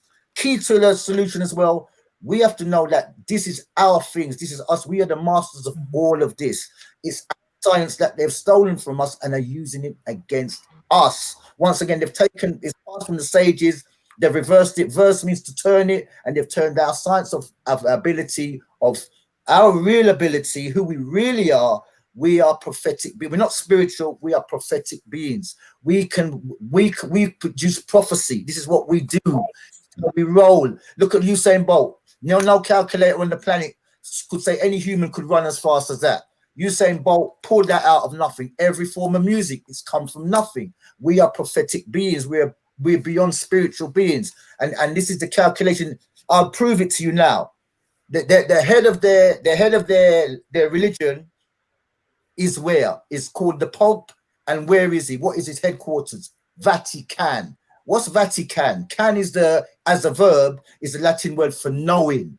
Knowing, so yes, we can means you know, and it's not knowing through facts, it's knowing what to do. The problem with us, sometimes we know facts, but we don't know what to do. So can means to know what to do. That comes from Latin word veils, which means prophesize and foretell. So the Pope is practicing prophecy. That's what he believes he can do, because it's called Vatican. And the word for that is called vaticinate. Vaticinate means to prophesize and foretell. So this is what they are practicing. They're practicing our religion in the Vatican. Oh, one more Wow. thing. To perform brainwashing, what you have to do, you have to sterilize the mind. How do you sterilize the mind? You take people who are knowers and turn them into believers. When you something now, you no longer want to put anything into activity. It's not hell. Your mind is in a held state. It's in a sterile state. When you believe, the problem with belief, it turns into fate. Fate turns into fatalism. And when fatal, that means you put everything in the hands of somebody other than yourself. Boom. For real. Wow. Brother Jammers, enough bombs you just dropped there. So once, as always, my, it's all in the words. It's all raveled up in the words, and we are speaking spells over ourselves. My gosh, I don't even know. Let me just go to the chat and find out what people are saying in the chat. Oh, so NH says, most of our people take on religion passed down via family members without even questioning it. Yes. True. Have to agree with you on that, NH. And let's see what Papa Cheesy said. Papa Cheesy says, true that king, speaking truth to power, grand rising, wash hands, wash hands, wash hands, wash hands. Is that to do with COVID? Wash hand. Rise up, and you're showing us the book there. Yes. And it's a dictionary. Is it the Strong's Dictionary? Rise up, brother Jammers, where he gets his definition of the words from. And let's go. What's this one down here? This says all churches fall under the Vatican's umbrella. Bless up, one love from Washans. Michael Brown says, "Go on, brother Jammers, keep the fire burning." Angela Rose, rise up, sister Angie. El Aga associates do their trips to Ghana. Rise up, rise up. Angie Rose says, we are grateful for our brother Franklin, filled with gratitude for this platform. Our scholars for us, by us. Once you know, the chickens are coming home to roost. Rise up, rise up. And Nanny Maru says, go on, brother Jammers. And enough, big up this. Oh, let's see what everyone else is saying. We've got... I Can Fire says, hey, real people. Sister Sharon says, thank you. I live in America, KK, and I never heard of that movie. That's one of the movies I think our brother Franklin referred to. Blue Zodiac, where is Prophet Maduti tonight? The voodoo man is styling it out with his shades. Yes, he is indeed. Prophet Maduti was working late tonight. He said he was going to try and get in for the last hour, but it doesn't look as though he's been able to make it tonight. But it's good to know that he's been missed. It's this movie here, Silence, that's been recommended. It's about the brutal treatment and murder of those who refuse Christianity. Yes, that's right. A reminder of how Christianity was forced on us. And I want to rise up those in the chat who are reminding everybody, please do give us the thumbs up. Please do like. We'd much appreciate if you were to give us the thumbs up so that it pushes us up higher and people can get to, find us when they do their search. Brother Franklin, as always, enough gems. Brother Jammers, sister, everybody is doing, it's just dropping the bombs on us tonight. Now, Brother Franklin, you were saying to us about the schools, especially from primary school, that they are indoctrinating us as a people. They're indoctrinating our children into believing that they are inferior. Now that we have heard this, family, it is incumbent upon us every evening when our children come home from school that we are de-brainwashing them, that we are telling them, you are the greatest, you are from a great race, and that you are finding black books to racially affirm who they are, and that they are, when they return to school, they're going back with a full consciousness, of who they are. We can't allow the schools to continue in damaging our children generation after generation after generation. You've heard it here today. It's deliberate. The way that we're feeling intimidated, it's deliberate. It's by design. And so if you go into a room that's full of, the descendants of Neanderthals and you're feeling intimidated, that's to let you know that you have been impacted by the brainwashing and the inferiority complex that's been instilled into you. And therefore, you need to do a work on yourself to regain the consciousness and the confidence of an African so that you can stand bold and confident in any room with any group of Wazungus and be confidence in who we are and who you are as a people. And remember, our Brother Franklin was saying to us as well that, what they are determined to do is to not see us unite as a people. Divide and conquer, divide and rule is their ultimate strategy. And Jammers was telling us that also one of their ultimate strategy is to take away our land. What does that mean? We have to protect our land at all costs. Our brothers and sisters in South Africa, you've got a job to do. Zimbabwe has shown you the way. Land is key. They have been taking and seizing land for centuries. They've robbed the Aborigines of all of the land in Australia. They've robbed all of the Africans who are in the southern parts of America of all of their land. They've robbed the people of New Zealand of all of their land. They've robbed the Africans and the Indians of America of all of their land. They are about teething people's territory, and we need to wake up and realize what's going on. And that teething comes through military, it comes through psychological brainwashing, it comes through religion, it comes through their miseducation system, which is giving us the impression that they are the only ones who are able to manage our countries. Don't let me go. Let me bring the guest in the house again, and then we're going to go back round the panel. Brother Franklin. Yes, I would like to convey something. We cannot change the past. We cannot. That's true. However, we must recognize the present. We must recognize that there is an immense fear of unified Black retribution that exists amongst those white nations that have been exploiting Africans for over 400 years. Mm-hmm. And this fear made it necessary for them to manipulate our minds. We must recognize what they're doing so we can push against it. Like when you talked about the schools, if every Black person in the UK decided to go to a Black school, the government would shut it down. They'll be fearful if you start teaching Black children, because their plan to maintain their dominance requires that they get a hold of our children while our minds are young and most impressionable. They'll allow you to have a few private Black schools, but if you did all Black schools, the government would shut it down, because their goal is to we're being socially engineered. They see this as necessary to maintain their future. They're doing this, they're looking out for their future generation of white people. And this programming is putting us on a subordinate status and putting them on a superior status. In addition to giving our children affirming information about themselves, we need to teach our children what's being done to them. Tell our children, when you go to school, you're going to be given a curriculum that exalts whites and marginalizes yourself.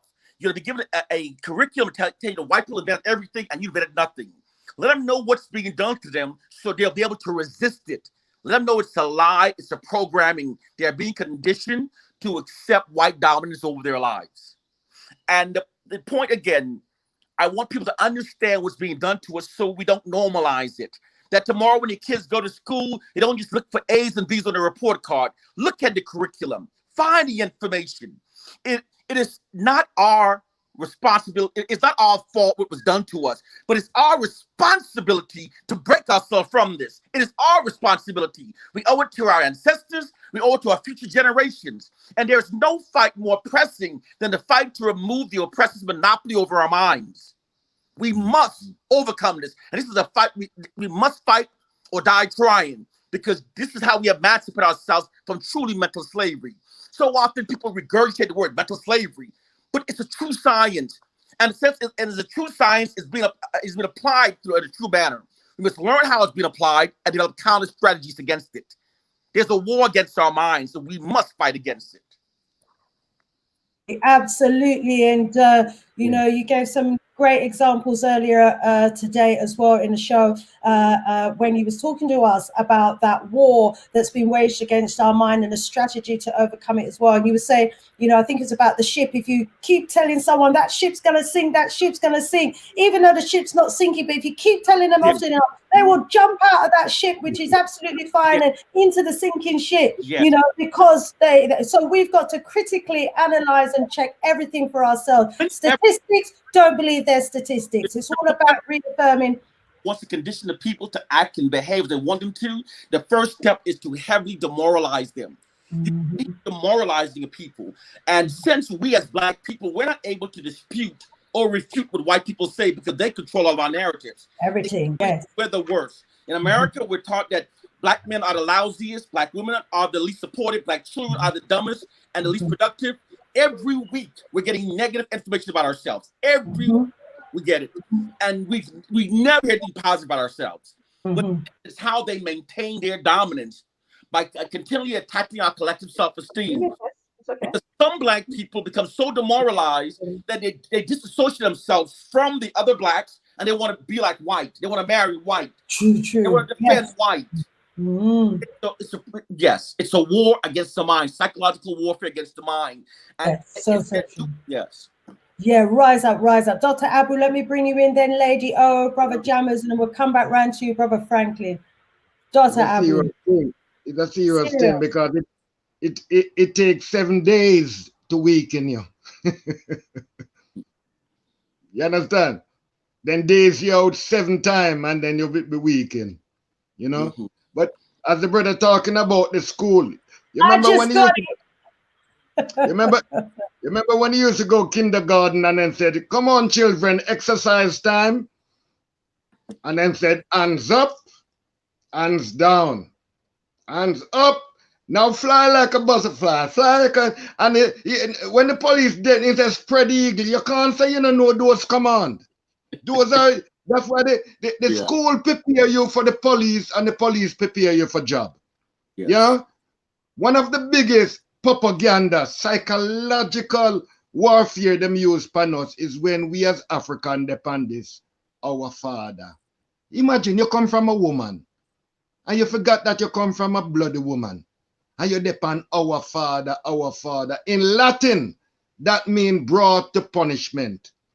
That's why your mother said, wait until your father come make him skin some liquor under your blouse. That's what them drop on you. You understand? So when I hear these people come in the house about our father and all that, they run them out because they're bringing a certain energy amongst you. And that's why we are in this predicament where we're in. You understand? These chapter and verse. As I said, the Bible and the bank is the same. One give you a lot of false profit and one rob you from all your profits. Simple as that. The same one them organize it and have weapon this track here. So when Brother Franklin I say, well, Lady I said, and Jamal and your sister Shanice, we are breaking out of the propaganda. And we are developing our own narrative. Then said power is the ability to define your own reality. Yes, true. You're absolutely right. For real, Dr. Abu. Voodoo. Power is the Yes, the ability to define our own reality, and we are take back with power. Rise up, Dr. Abu. Yes, school is preparing us for prison or the job that keeps us just over broke. Just call it Job. Don't call it Job. Call it Job. The job that keeps us just over broke or ready to accept the life of poverty and misery like Job did. Another example of narrative is how Christianity has programmed many women to feel subordinate. Christianity has made women subordinate because there's sexism indoctrinated into the Christian religion. That's the white man sexism. Yes. So when they teach you that a woman came after a man, the woman came out from the rib of a man, the woman came out from a man, the woman came to help the man, all of these make you subordinate. Those narratives are fictional. No, we come from women. The story that a woman comes from a man's rib is totally fictional, but it makes a woman this subordinate. Now, in the ancient teaching of our ancestors, they compared the man and the woman was more. There's an analogy they use called the hand, and here's how they describe the man and the woman. The back of the hand can be made into a fist to defend and to fight. The palm of the hand can be used to caress. These are different functions, but none is superior than the other. We are a team. Men, women are not inferior to men. That is white sexism, and through the religion, the doctrine into our society. The man is the bigger and the stronger. Yes, you are her protector. You are the bigger and the stronger, but you are not her superior. True. You are her protector, but she is not a subordinate. Yes. But we have been indoctrinated with Western ideology, Western sexisms. Thank you so much for adding that. Yes, it's so true. I mean, even in the Bible, it says women in the church must not speak or something like that, and that it was the woman that deceived Adam, she was the reason for sin. And obey your husband, doing the marriage vow. Woman, yes, obey her husband, just like they said, slave, obey your master. Doesn't matter if he whips you and he whips you, turn the other cheek. All these things they write in the Bible. Lady O, I know you must have. Listen, I'm telling you, right this point is a good segue. So I'm happily divorced for that exact same issue. And I tell people I'm happily divorced for that same issue. And you saw my sons coming and giving me a kiss that day because they had to get going. And I tell them, no matter what mommy's doing, nothing's more important than you make sure you give me a kiss and let me know you're leaving, right? So I train them well. Like, listen, you come first. And for that premise, and this whole woman is underneath, and you are not as equal, and you need to stand by a dysfunctional man, and you need to, you see all that class I miss. Yeah. I also miss that class. Like I tell people, when they're teaching that class, I don't know where Lady O was. I probably missed school. I probably went to the washroom. And then when the test came, I got a D. I failed that class of feeling that I am subordinate, right? Yes. And that analogy that you did, Franklin, with the fist and the palm, and that is what you talk about with. It's like there's no competition. None. Fist don't tell the palm, listen. And the palm don't tell the fist, listen. It's just like I need both of you. Yes.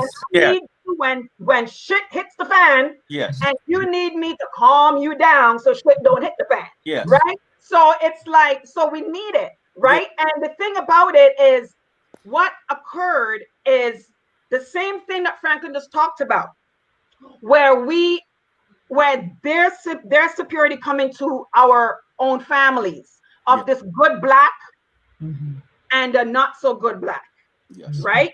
So what would happen is they want you to be their version of what the black woman should be based on what they were told. And the black woman is supposed to be this. And then when they meet someone like me, I'm like, I missed that class. I wasn't told that. Like I didn't get that one.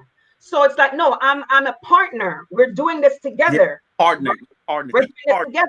So then now you become the one that is the aggressive black woman. We've heard that, right, Franklin? The mad black woman, right? The aggressive black woman. Even those words, when you're assertive and you know your value, there's a negative attached to it. So my sons, they're now wanting to enjoy their culture with their hair. Yes. Their father, who is of our race, Yes. has told them that their hair is not proper. Wow. Right? Yeah. So here we are. We've seen that in the USA. You guys think it's just a USA thing, Franklin? It's in Canada. Yeah. Where the child, if the child is enjoying his or her naturalness, Yes. it's called disheveled. When my young boy, my 11-year-old came, he was 10, and he said, "Mom, what's disheveled?" I was like, were you like, I know I teach you words, right? Jammers. I'm bringing a lot of words into their lives, right? So I was like, where do you hear disheveled? His father told him his hair being in natural state was disheveled. And it's not proper. And it's not groomed.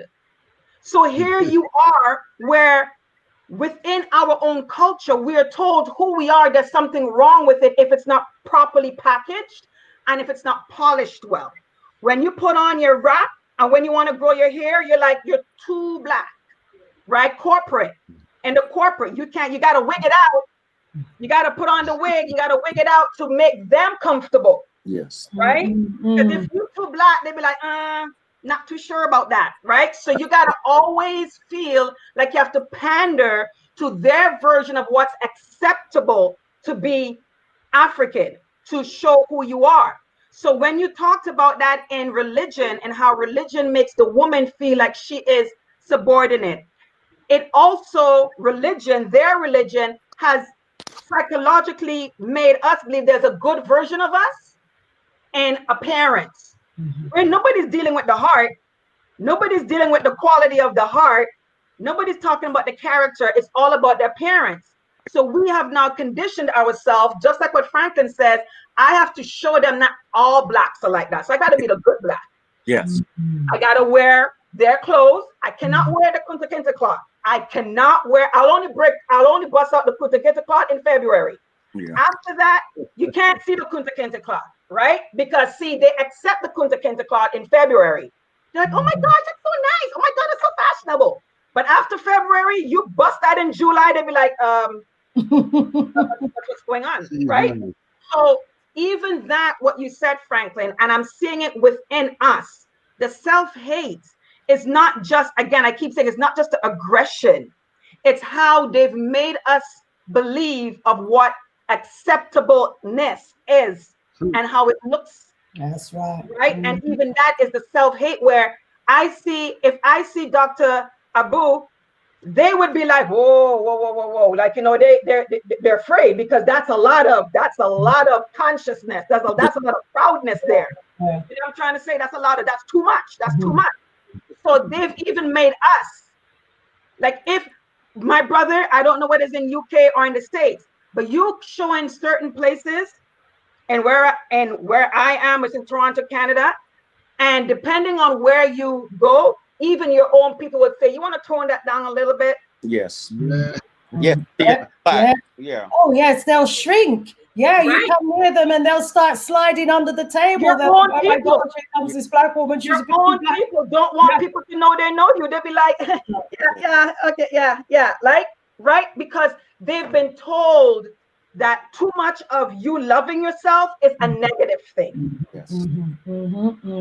This is it. And, also I believe that, from the Europeans' perspective, our dress informs them the extent to which their brainwashing has been successful or not.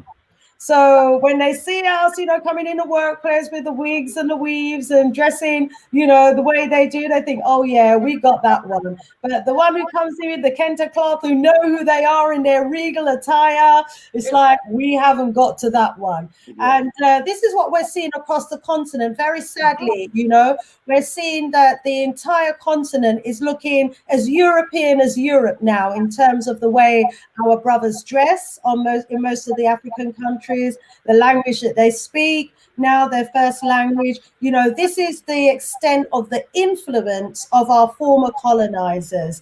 And when we start, finding ourselves again as Africans, we will, just like you'll see the Indians, wherever they are dressing in their Indian attire, there we will be dressing in our African robes, and rocking our African style. And there we will be, speaking our African languages with pride, irrespective of the circle that we're in. We'll go into a room and we'll see another African and we will greet that African like a brother, or we'll embrace that sister like a sister. That's when we're going to begin to see that spell that they've had over us is broken. And our children will even, be conscious of who they are in whatever environment that they're in. And as an Indian, will stand proud to be an Indian, say in a room full of Europeans. So we will stand proud, in a room of Europeans as Africans. So, the war is being waged against us. It's a psychological warfare. We may no longer have the physical chains around our ankles, around our wrists, and around our necks, but now it's the mental chains that need to be broken. And our brother is exposing the science behind, the mental enslavement. Let me bring in Jammers, and then let me go back to our brother Franklin. Brother Jammers. There's a lot of talk of we have to know who we are, but we have to know who as they well, are. Yes. Mm-hmm. Every animal makes a sound. When you hear the sounds that they make, then you know who they are. They call themselves male. You look at the Latin word for male, it means everything wicked. Now, why would what does male mean in? Male in Latin means everything wicked. That's what it means in Latin. Malfunction, malicious, malign, malignant. So mal means, if you play with the letters, you see the opposite. Lame is lame. So the opposite to be wicked is being lame. So they call themselves a male. So their mentality, they're telling you who they are. So they see themselves as wicked. They don't want to produce another one of themselves. So their whole religion means to hold back, is to keep them. They keep the woman in a nunnery so they don't get none, to keep themselves away from their woman, so they don't bring another one of themselves into existence, because they say they're born into sin. They're born, and then all the men stay away. So this is why they don't into the equation. It's called a ghostless station. They have the Father, Son, and the Holy Spirit. The woman is moved out of the equation because they call themselves wicked male. And stay away from anyone who says you're a soul and wears a dress and wants to give you a penis. This is the mentality of them. So they don't want to produce another one of themselves. And listen to the word true. The word true means to rue. Rue means to dislike. So anything that is true, like ourselves, they rue it. They dislike it. Inside the word truth is the word rot. It means to cut out. So anything they hear that relates to our reality, they want to cut out, and he'll give you his story. This is where the story means fact mixed up with fiction. So once again, they rue us because they don't like the word true. And when you let someone who rues you in, it's going to be your rue in. So we have to keep them away from us and stop focusing on them. Listen to the word focus. It's cursing you. Why are you giving them your attention? Why are you putting yourself attention to a foe who is cursing you? Then you're giving them interest. You're putting yourself into rest of the person who is cussing you. And even worse, you're going into being entertained by him. Tain is a holding device, like container, retainer. So as prophetic beings, just by us focusing on them, giving them interest, we are bringing their things to life. Because this time last year, we didn't have nothing to do with coronavirus. We didn't know it. We've given it our attention. And then once again, it's the worship of the deaf. Once again, they've revamped the worship of the deaf, taken it from the dead man on the cross and given us this coronavirus, the king with no clothes. Anyway, I've closed myself. Whoa! When I say you got to unlearn everything you've learned and relearn everything, wow. Absolutely awesome. Brother Jammers, Brother Franklin family, Lady O, Dr. Ratata. My days, my days. Family in the chat, I just hope that you're feeling all of this. Oh, my days. Well, we are, 10 minutes away from the top of the hour. My brother Franklin, let me go over to you, for 6-7 minutes of those 10 minutes, and then we're going to try and quickly run around again and just close. Brother Franklin, it's been an honor. Please tell the family the title of your books and where they can get hold of your books as well. My book is called, the latest one's called The Black People's Matrix, and you can get it at www.theblackpeoplesmatrix.com. That's www.theblackpeoplesmatrix.com. Now, I want to touch on two things. What Brother Jama said about study them, and what Lady O said about normalize. I'll do in a second. Now, your brother's absolutely right. And the white society studies us. They study our shopping habit, our traits, our likes, our dislikes. They studied us, so it makes them better at manipulating us. Yeah. Likewise, if we study them, we start learning their proclivities, we're able to see what they're doing. We can understand their manipulation tactics. So it's important that we study them. See, we don't have think tanks like they do, but we have to study them. When you study the white man's propensity, when you learn his tactics, when you're watching a movie, you know what to look out for. When you're reading a book, you know what to look out for. You're aware of his manipulations. Now, in terms of what Lady O was saying about how these black people come around you and they feel embarrassed by your blackness, the situation is this. They feel that you are the abnormal because you're the one who's conscious and they're the one that's normal. What we must do, we must stop our people from normalizing their behavior, and we must teach them that they are the ones who have been brainwashed. And we must continue pushing that narrative. You are the brainwashed. And you show them how it's happened to them. Once the people become cognitive of what's happened to them, that's how they start to change from it. You can't overcome something that you normalize. So we have to always speak truth to power and speak against them, that they're the ones who've been brainwashed. Totally conditioned brainwash. And the greatest evidence of brainwashing, as you know, is in America, where we have black men who say it's their right to call themselves niggers. They call their women bitches and hoes and call themselves niggers, and they're proud to do so, not recognizing how words affect their subconscious minds. The power of words, as Brother Jammer said. So this social engineering is real. We have to make our people cognizant of the fact that you are affected. This is not normal. It's not normal to hate your skin. It's not normal to bleach your skin. It's not normal to feel uncomfortable in your skin. You have been socialized to think and behave in ways that benefits the white society. The more the people realize it, then they can rise up from it. But we must not allow their narrative from an ignorant perspective to push over us who are conscious. The conscious must speak stronger. There's an old saying that the problem with the world is the ignorant ones are overconfident and the awakened ones are filled with doubt. In many cases, those who are woke, they don't care about black liberation. They just want a comfortable footing in a system of white supremacy. So this has allowed the ideology of those who are brainwashed to prevail. We must push against the brainwash. We must push against the ignorant with our proper narrative. And we just keep pushing the narrative. There's power, and the only way to fight the white man propaganda is with counter propaganda. And since the white man owns the media, we use the internet. We use the internet as the African drum and spreading our truth. For over 400 years, the white man's monopoly over all Africans globally was he controlled the narrative. I couldn't contact you in London. I couldn't contact you in Canada, the Caribbean. But now we have the ability to communicate, but so many of our people have been socialized away from having Afrocentric mind. They want to use internet for twerking, comedy, silly stuff. Those of us who know it is our duty, it's our obligation to teach truth, spread truth. The ancestors demand it of us. Definitely. Ashe.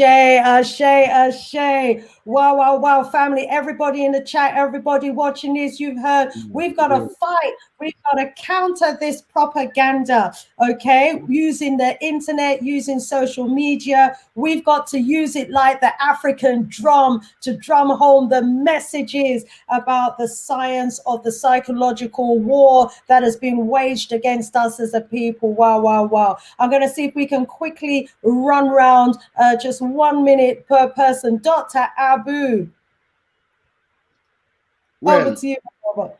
Well, I just want to rise up, Brother Franklin, Lady or Jammers, yourself, and just leave you with this, Our enemy, who art in England, Babylon is thy name, and they shall remain the same on earth, but not in heaven.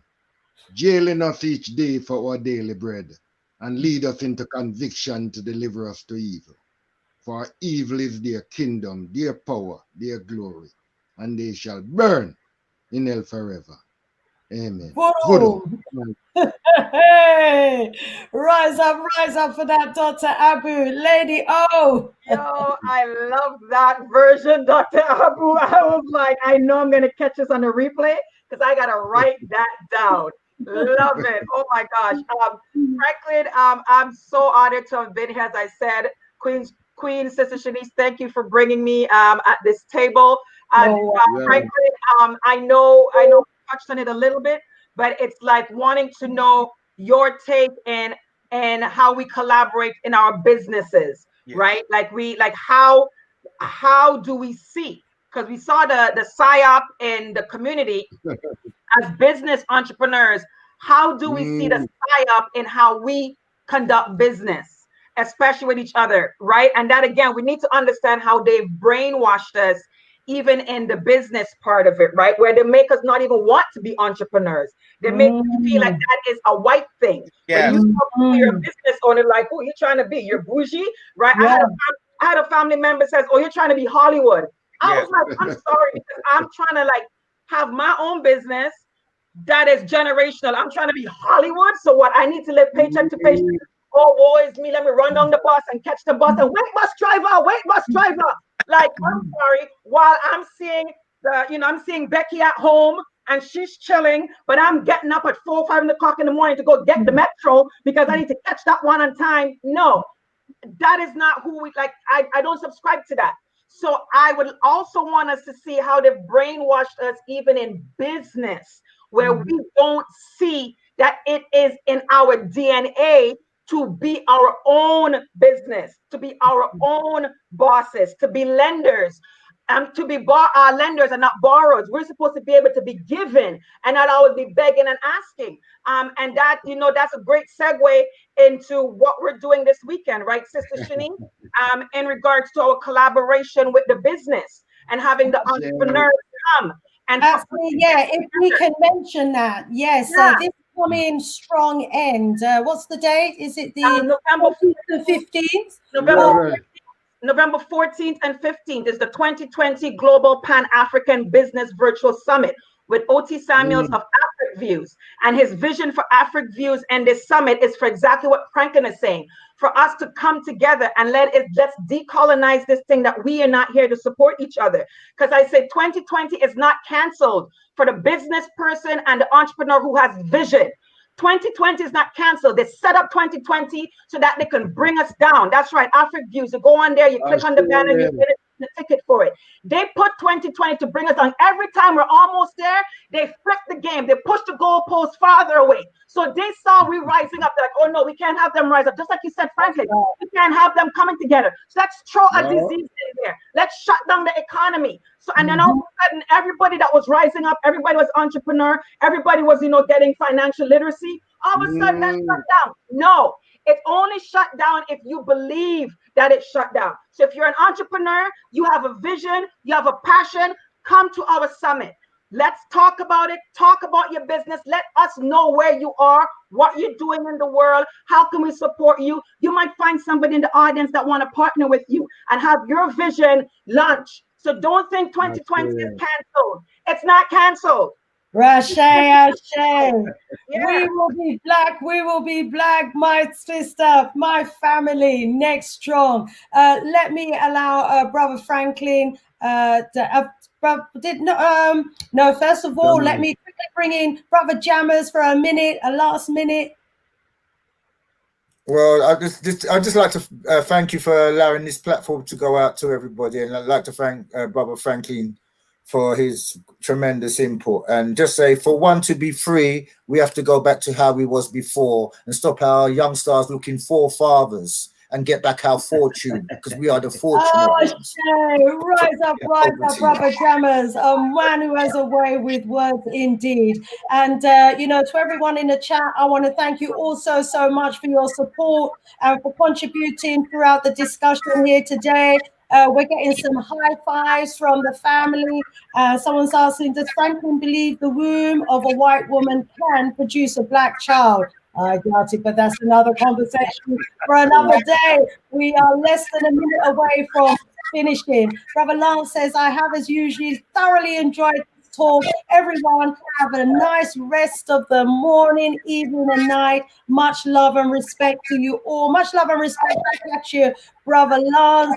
Princess says, love your shows. This first time listening. You're welcome, Sister Princess. Lots of videos on the channel for you to watch. Please do subscribe so that you get notifications of future shows. All being well, family, we will be back same time next strong. Stay strong, stay shining. Peace, love, and light. We're out of here for now. One love, family. More power, more hoodoo. Voodoo. Hoodoo. Anna. Voodoo.